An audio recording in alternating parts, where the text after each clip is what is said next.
I know that fostering has made just the biggest impact on my life that anything has. And I've lived through a lot. And my kids have lived through a lot. At the end of the day, my children are becoming so compassionate and kind and empathetic.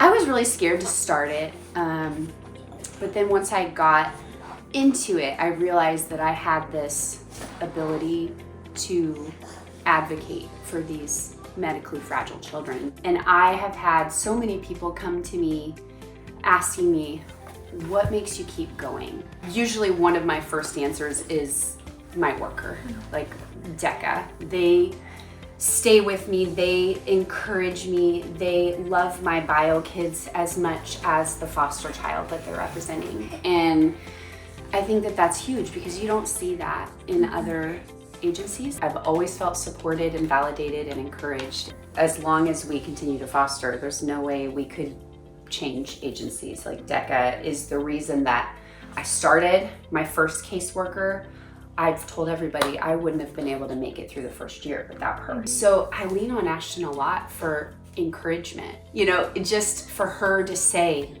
if you need anything, I'm here. You know, this is what you're supposed to do. Yeah, and like you're doing the right thing. Like she said that to me so many times when I feel in over my head just the fragility of our placement.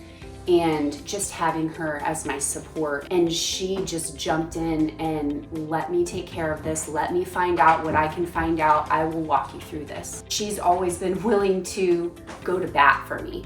I don't think that I could have gotten through that without her support and her encouragement and her willingness to step up and say, like, let me take some of this on because you're already doing enough. And now I see it in my oldest two kids. They'll talk about other kids they see at school that are medically fragile, and they stand up for them and they're a voice for them. And so it's really impacted me in that way, just to see that their world has changed. And it's been so hard for them, for our whole family, but to see my kiddos just kind of not accept the world for those limits they put on those people because of our desire to keep loving these children and to show up for them no matter what.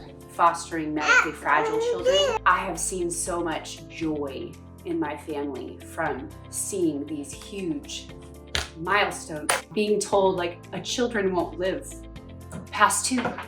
And we adopted her and now she's almost 6 and she changes our world every day.